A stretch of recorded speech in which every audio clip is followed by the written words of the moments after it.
வணக்கம். என் பேரு ஜெகன். யூசர் சாஃப்ட்வேர்ல இருந்து சாஃப்ட்வேர் டெவலப்பர். இன்னைக்கு நம்ம என்ன அப்ளிகேஷன் பார்க்க போறோம்னா, ஒரு ஸ்கூலுக்கான அப்ளிகேஷன். இந்த ஸ்கூல் சாஃப்ட்வேர்ல என்னென்ன ஃபீச்சர்ஸ் இருக்குன்றத நான் சொல்லிடுறேன். அதுக்கப்புறம் சாஃப்ட்வேர் எக்ஸ்பிளைன் பண்றேன். First system. Institute settings. இதுல உங்களுடைய இன்ஸ்டிடியூட்டோட டீடைல்ஸ் எல்லாத்தையும் ஃபில் பண்ணிக்கிறீங்க. Role management. இது எதுக்குன்னா, சோ ஒரு ஸ்கூல்ல எடுத்துக்கிட்டீங்கன்னா admin, super admin, staffs, teachers, so அந்த மாதிரி ரோல் பேசிஸ்ல நீங்க கிரியேட் பண்ணிடுறீங்க. அவங்களுக்கு கொடுக்கக்கூடிய பர்மிஷன்ஸையும் இந்த இடத்துல நீங்க கிரியேட் பண்ணிடுறீங்க. யூசர்ஸ்னா ஒரு டீச்சரோட பேர். ஃபார் எக்ஸாம்பிள் கண்ணன் அப்படின்ற ஒரு சார் இருக்காருன்னா அவருக்கு ஒரு யூசர் நேம் பாஸ்வேர்ட் நீங்க கிரியேட் பண்ணி கொடுக்குறீங்க. அவங்க டீச்சிங் ஸ்டாஃபா, நான் டீச்சிங் ஸ்டாஃபா, சோ அந்த டீடைல்ஸ் எல்லாம் போறதுக்கு யூசர் மேனேஜ்மெண்ட். செட்டிங்ஸ்ல போனீங்கன்னா ஸ்கூலோட பேரு, அந்த தீம் கலர் இதெல்லாம் மாத்துறது இந்த செட்டிங்ஸ்ல இல்ல. First academics. ஒரு ஸ்டூடெண்டோடைய பேரு அண்ட் அவங்களுடைய டீடைல்ஸ் வாங்குறதுக்கு இந்த பேஜ்ல போயிட்டு அவங்களுடைய டீடைல்ஸ் எல்லாத்தையும் உள்ள ஃபில் பண்ணிடுறீங்க. ரிப்போர்ட்ஸ்ல ஸ்டூடெண்ட் ரிப்போர்ட்ல போய் பாத்தீங்கன்னா என்னென்ன ஸ்டூடெண்ட் என்னென்ன கிளாஸ்ல படிக்கிறாங்க, சோ அந்த ஸ்டூடெண்டோடைய ஃபர்தர் டீடைல்ஸ் எல்லாத்தையும் இந்த இடத்துல பாத்துக்கலாம். சோ இதை நீங்க பிரிண்டோ எடுத்து நீங்க இதுல பாத்துக்கலாம். ஓகே, அதுக்கு அடுத்தது ஃபீஸ் அலோகேஷன். இப்போ நான் என்ன பண்றேன், ஃபினான்ஸ்ல போயிட்டு பல்க் ஃபீஸ் அலோகேஷன் போறேன். சோ பல்க் ஃபீஸ் அலோகேஷன்ல அகாடமிக் இயர் எடுக்கிறீங்க, என்ன மீடியம் எடுக்கிறீங்க, என்ன கிளாஸுக்கு என்ன செக்ஷனுக்கு எடுத்த உடனே அந்த கிளாஸுக்கு நீங்க அலோகேட் பண்ணிருக்கக்கூடிய ஃபீஸ் ஸ்ட்ரக்சர் இந்த இடத்துல வந்துடும். சோ ஃபீஸ் மேனேஜ்மெண்ட்ல போயிட்டு முதல்ல ஃபீஸ் ஸ்ட்ரக்சர் எல்லாத்தையும் அலோகேட் பண்ணிடுங்க. என்னென்ன கிளாஸுக்கு என்னென்ன ஃபீஸ்ன்னு சொல்லிட்டு அலோகேட் பண்ணிடுங்க. அது எல்லாமே இந்த பல்க் ஃபீஸ் அலோகேஷன்ல ரெஃப்ளெக்ட் ஆகும்.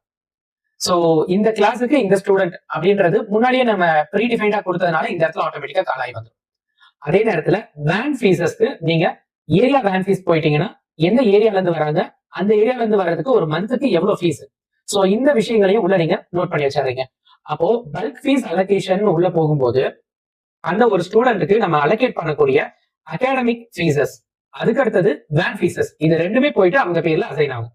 இதுல அகாடமிக் ஃபீஸ் அசைன் ஆகும் போது first term fees for example June ஜூலைல கட்டணும் அப்படின்னா ஃபர்ஸ்ட் டர்ம் ஃபீஸ் அந்த மந்த்ல அலோகேட் ஆகும். அக்டோபர் நவம்பர்ல செகண்ட் மந்த் டியூ அலோகேட் பண்ணணும், அந்த மந்த்துக்கும் செகண்ட் டர்ம் ஃபீஸ் அலோகேட் ஆகும். சோ அப்போ எப்போ அந்த மந்த் கிராஸ் ஆகுதோ ஆட்டோமேட்டிக்கா அவங்க பேர்ல பேமெண்ட் டியூவா போய் உட்கார்ந்துடும். சோ இன்னும் அவுட்ஸ்டாண்டிங் இவ்வளவு பே பண்ண வேண்டியிருக்கு அப்படின்றது வந்துடும். சோ அடுத்தது ஒரே ஒரு பர்டிகுலர் ஸ்டூடெண்ட்டுக்கு தனியா நீங்க ஃபீஸ் அலோகேட் பண்ணணும்னா இந்த தனி பேஜ்ல போய் அலோகேட் பண்ணிக்கலாம். இது ஃபீஸ் கலெக்ஷன். ஃபார் எக்ஸாம்பிள் ஏதாவது ஒரு ஸ்டூடெண்டோட பேர் நான் போடுறேன்னா அந்த ஸ்டூடெண்டோட பேர் எடுத்தோம்னா அந்த ஸ்டூடெண்ட் எவ்வளவு பே பண்ணிருக்காங்க, எவ்வளவு பேலன்ஸ் இருக்கு.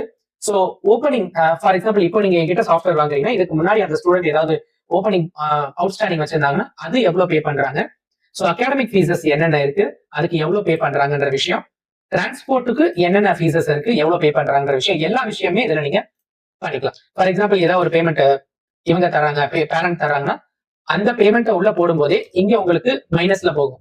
சோ பேலன்ஸ் வந்துட்டு நில் ஆயிரும். எவ்வளவு அவங்க பேமெண்ட் பண்றாங்களோ அந்த பேமெண்ட் கொடுத்துட்டு சோ 500ஸ்ல ஒரு 3 நம்பர்ஸ் கொடுக்குறாங்க, 100ல ஒரு நம்பர் கொடுக்குறாங்க, சோ ஓவரால் 1600 கொடுக்குறாங்க. ப்ரொசீட் பேமெண்ட் கொடுத்தீங்கன்னா எந்த பேங்க் அக்கௌண்ட்ல வருதுன்றதை போட்டுட்டு நீங்க சேவ் பண்ணீங்கன்னா இன்னைக்கு டேட்டுக்கு அவங்களுக்கு பேமெண்ட் சேவ் ஆயிரும். அதே நேரத்துல ஸ்கூலுக்கு ரிசிப்ட் வந்துடும், அந்த பேரண்ட்டுக்கு நீங்க கொடுக்கறதுக்காக ஸ்டூடெண்ட் ரிசிப்டும் இதே பேஜ்ல வந்துடும். அதுக்கு அடுத்தது ரிப்போர்ட்ஸ்ல போனீங்கன்னா student report, fees collection report. So என்னென்ன டேட்ல எவ்வளவு பே பண்ணிருக்காங்க, ஏதாவது தப்பா பண்ணியிருந்தா இந்த இடத்துல எடிட் டெலிட் பண்ணிக்கலாம், பிரிண்ட் அவுட் ரீபிரிண்டும் எடுத்து நீங்க பாத்துக்கலாம். இது ஹெட் வைஸ் கலெக்ஷனும் இதுல இருக்கும். ஃபார் எக்ஸாம்பிள் அகாடமிக் ஃபீஸ்ல மட்டும் எவ்வளவு கலெக்ட் ஆயிருக்கு, எவ்வளவு கலெக்ட் ஆகாம இருக்கு, சோ டேர்ம் 1ல எவ்வளவு கலெக்ட் ஆயிருக்கு, எவ்வளவு கலெக்ட் ஆகாம இருக்கு. அதே மாதிரி அங்க போர்ட்ல இருந்து ஏதாவது கன்செஷன் கொடுக்க சொல்லி அலோகேட் கொடுத்ததாங்கன்னா அந்த கன்செஷன் டீடைல்ஸையும் இதுல நீங்க மெயின்டைன் பண்ணிக்கலாம். ஸ்டூடெண்ட்டுடைய அவுட்ஸ்டாண்டிங், எந்த ஸ்டூடெண்ட் எவ்வளவு டோட்டல் அவுட்ஸ்டாண்டிங் வச்சிருக்காங்க, அகாடமிக் டியூல எவ்வளவு வச்சிருக்காங்க, வேன் டியூஸ்ல எவ்வளவு வச்சிருக்காங்கன்றது இதுல வந்துடும். சோ ஓவர் டியூனா யாரெல்லாம் பேமெண்ட் இன்னைக்கு டேட்டுக்கு பண்ண வேண்டியது பண்ணாம இருக்காங்களோ அந்த பேஜ் ஓப்பன் ஆகும். அதுல நீங்க அவங்களுக்கு வாட்ஸ்அப்ல ரிமைண்டர் அனுப்பிச்சிக்கலாம். சோ உங்களுடைய ஸ்டூடெண்ட் இன்னும் உங்களுடைய பையன் இன்னும் பே பண்ணாம இருக்காங்க, சோ அந்த மாதிரி பேரண்ட்டுக்கு மெசேஜ் அனுப்பிச்சிக்கலாம்.